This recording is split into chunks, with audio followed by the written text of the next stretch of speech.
يا فندم بترزع على الباب كده ليه؟ هو انا مش قلت لك 100 مره ما تحطيش المفتاح من جوه؟ وانا مش قلت لك 100 مره لو اتاخرت عن ميعادك مفيش دخول البيت؟ معلش يا حبيبتي افتحي بعد كده نتفاهم. والله تحرق دمي وبعد كده نتفاهم. معلش افتحي بس عشان لسه جاي من الشغل عاوز. امري لله. الحمد لله على السلامه يا سبع الجرام. الله يسلمك. كنت فين بقالك ساعتين؟ والله وانت كمان وحشاني قوي قوي. على اذنك. يا رب صل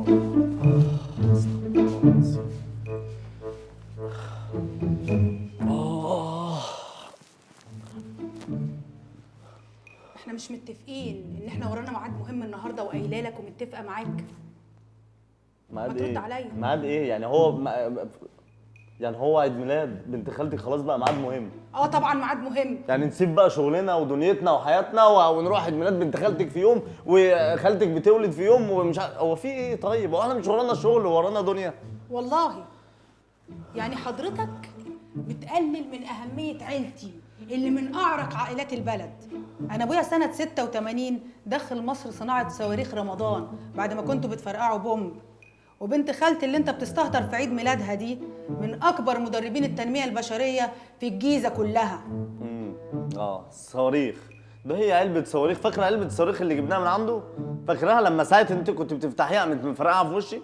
فرقعة في وشي؟ بص وشك بقى عامل ازاي؟ ما الصواريخ من كتر ما بيجربوا الصواريخ على وشك. وشي مش عاجبك؟ مش كفاية اني راضية بوشك؟ انت ما بصش في المراية؟ نسيب احنا بقى شغلنا ونسيب دنيتنا ونسيب بقى ده وده ونروح بقى ايه نحتفل بأعياد الميلاد. ده انا عيد ميلادي انا ما بحتفلش بيه يا ستي.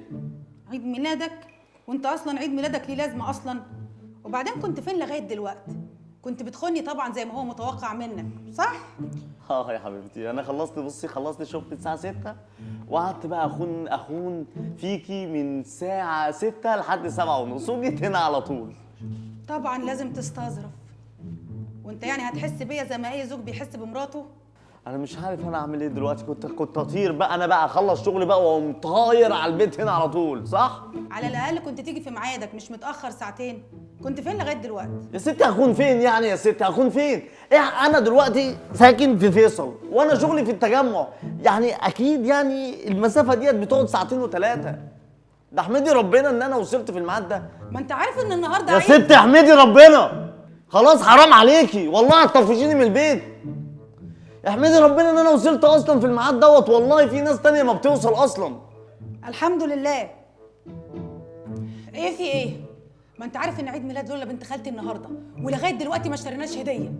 بصي عاوزك تهدي كده بس وارتاحي خالص.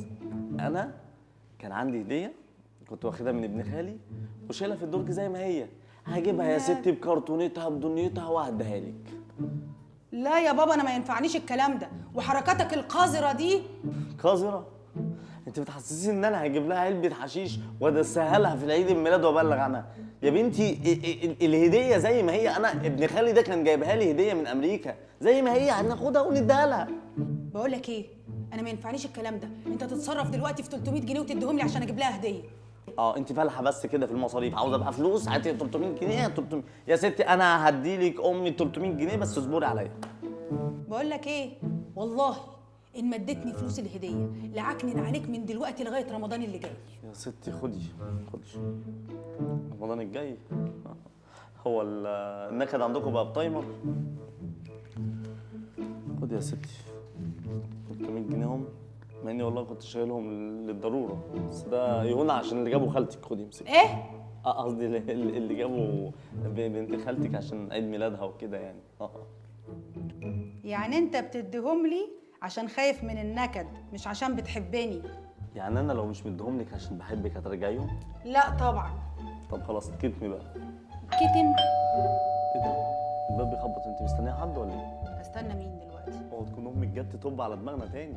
انت تقول اصلا امي تيجي؟ لا مفيش حد جاي النهارده. طب قومي افتحي. لا مش فاتحه، دي مش امي اصلا. امي مش جايه النهارده. وبعدين افتح يا راجل انت، مش انت راجل البيت؟ انا الراجل نسيت معلش. طب خش جوه، خش جوه حاضر يا حد سيدي يبص عليك. الرجالة. ايوه مين؟ ايوه اتفضل امر. كهرباء يا باشا. كهربة مين؟ كهرباء شقة حضرتك يا باشا، في فاتورة يا باشا على حضرتك. انا شقيت انا؟ طب انا مالي؟ ماشي. انتوا فاتورة علينا احنا؟ ايوه يا باشا، فاتورة الكهرباء يا باشا، هتدفع ولا زي الشهر اللي فات؟ ده احنا عايشة بقى وانت عارفني بقى. خليها زي الشهر اللي فات، خليها زي الشهر اللي فات. كام هي يا باشا؟ كام هي؟ الفاتورة 300 جنيه حضرتك. لا خلاص، خليها زي الشهر اللي فات، خليها زي الشهر اللي فات. انا معاك، خليها زي الشهر اللي فات. خلي بالك انت هتبقى صعبان عليا. ليه؟ شركة الكهرباء هتيجي وتشيل لك العداد القديم وتحط لك العداد ابو كارت. اللي هو العداد ابو رصيد ده.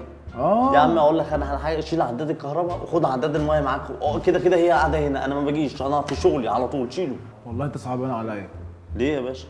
انت عارف العداد ابو كارت ده ممكن يحصل لك منه ايه؟ هتعمل ايه يعني؟ انت ممكن هيحصل ايه اكتر من اللي حصل؟ وانا مش عارف ايه اللي حصل. بس انت ممكن تكون بتتفرج على ماتش وتلاقي نفسك مره بقى. يا عم استريح. انت شايف منظري عامل ازاي؟ انا يا عم ما بتفرجش على كوره ولا ليا في الكوره اصلا، ماليش في الكوره اصلا. بلاش يا سيدي تتفرج على ماتش. تخيل انت كده قاعد مستجم بالليل وجايب 2 جنيه لب و2 جنيه سوداني وقاعد بتتفرج على فيلم اجنبي وتلاقي النور قطع عليك قبل نهايه الفيلم، هتعرف ان هي ازاي؟ يا باشا انا ما بتفرجش، انا ماليش اصلا في الافلام، انا ما بتفرجش اصلا على افلام ولا بفهم في الاجنبي. ما بقى ايه شيل العداد يا عم، شيله. برضه انت صعبان عليا. افرض يا عم انت ما بتتفرجش على التلفزيون خالص، وقاعد بتستحمى كده ومستجم ورايح عشان ايه تروح شغلك وبتاع، وتلاقي الكهرباء قطعت والموتور فصل ومفيش ميه، هتعمل ايه بقى؟ يا عم انت بترغي كتير ليه؟ انا مش بستحمى. مش بتستحمى ايه يا بيه؟ يعني انت افرض انت لبست الفوطه كده ونزلت تشحن بالفوطه وتروح عند الناس عشان تشحن والفوطه تقع منك وتقعد تعمل كده وانت ماشي في الشارع.